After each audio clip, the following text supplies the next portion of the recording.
दोस्तों, इजराइल की सेना लेबनान के बॉर्डर को क्रॉस करके लेबनान के कुछ इलाकों में घुस तो गई है, घुस गई, लेकिन इजराइल की सेना की हालत गाजा से ज्यादा लेबनान के अंदर खराब हो चुकी है। इजराइल की सरकार ने मीडिया को सेंसर कर दिया है, खबरें बाहर आ ही नहीं रही हैं। कुछ सोर्सेस के हवाले से, लेबनानी सोर्सेस के हवाले या फिर इजराइल की कुछ ऐसी मीडिया है जो सरकार के अंडर में काम नहीं करती है, उसके हवाले से खबरें बाहर आ रही हैं। अभी 10-12 दिन ही तो हुए हैं लेबनान के बॉर्डर के अंदर घुसे हुए। लेबनानी सोर्सेस के मुताबिक 200 इजरायली सैनिक मारे गए हैं हिजबुल्लाह के लड़ाकों के हाथों। इजरायली मीडिया के मुताबिक जब से ऑपरेशन शुरू किया है इजराइल की सेना ने लेबनान के अंदर घुसकर, तब से तकरीबन 168 इजरायली सैनिक बुरी तरह से घायल हो चुके हैं। 168 में से 38 तो पिछले 24 घंटे में घायल हुए हैं। जब 24 घंटे के अंदर 38 सैनिकों को हिजबुल्लाह के लड़ाके घायल कर सकते हैं, तो 10-12 दिन के अंदर इजराइल की सेना का क्या हाल किया होगा हिजबुल्लाह के लड़ाकों ने। लेकिन खबरें बाहर नहीं आती हैं। नहीं। पूरी दुनिया का मीडिया इन खबरों पर पर्दा डाले हुए है। 7 अक्टूबर से लेकर अब तक हजारों इजरायली सैनिक जो है वो हताहत हो चुके हैं, मारे जा चुके हैं, अपाहिज हो चुके हैं। लेकिन खबरें बाहर नहीं आने देता है इजराइल।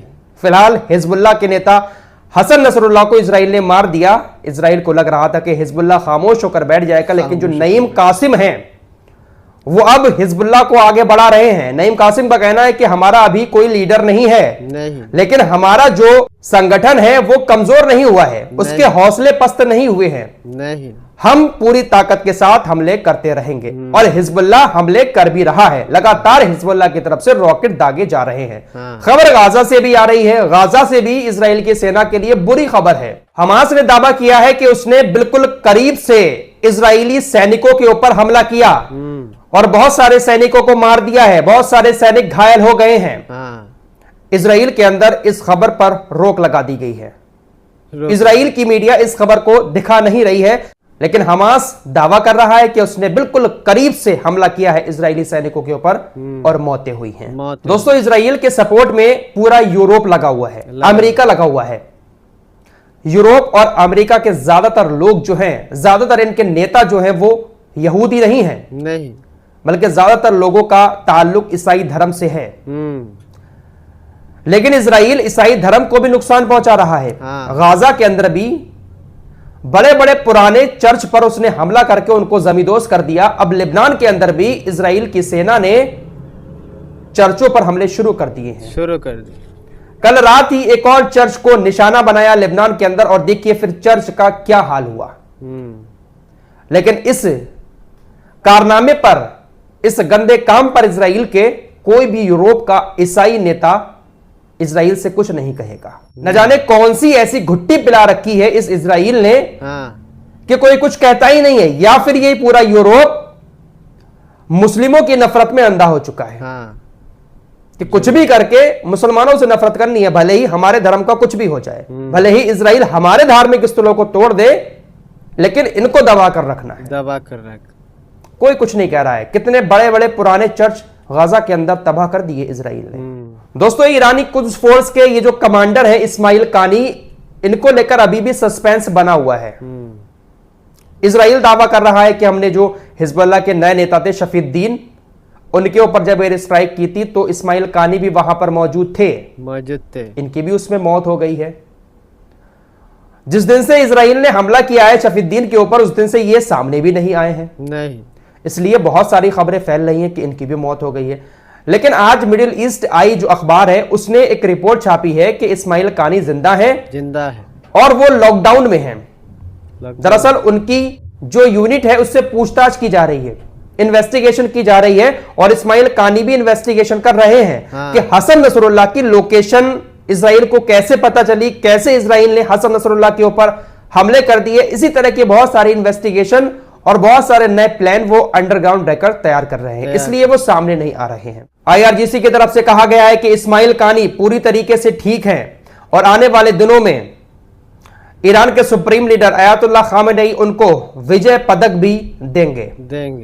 बहुत जल्द वो अयातुल्लाह खामेनी के हाथों विजय पदक हासिल करेंगे।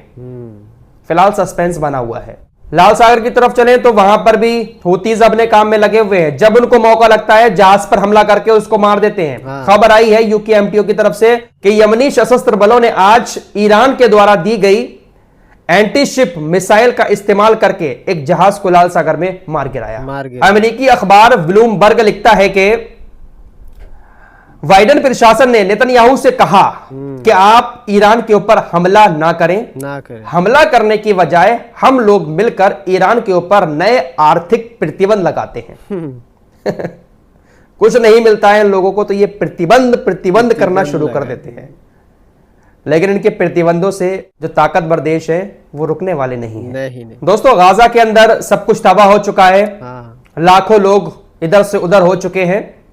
आपको याद ही होगा कि गाजा के अंदर हमास की सरकार थी, फिलिस्तीन के अंदर महमूद अब्बास का जो फतेह ग्रुप है उनकी सरकार चलती है और दोनों संगठनों के बीच बनती नहीं थी। लेकिन अब खबर आ रही है कि हमास और फतेह ग्रुप दोनों राजी हो गए हैं गाजा पर शासन करने के लिए नागरिक समिति बनाने पर। एक नागरिक समिति बनाई जाएगी और गाजा पर दोनों मिलकर शासन करेंगे। इसके लिए फतेह ग्रुप और हमास राजी हो चुके हैं। दोस्तों, रूस खुलकर ईरान के साथ है। ईरान के राष्ट्रपति व्लादिमीर पुतिन ने कहा है कि ईरान जो कुछ कर रहा है वो बिल्कुल सही है। ईरान को अपनी आत्मरक्षा करने का अधिकार है। अगर ईरान इजराइल के ऊपर हमला कर रहा है इसमें कुछ गलत नहीं है। खुलकर रूस ईरान का साथ दे रहा है।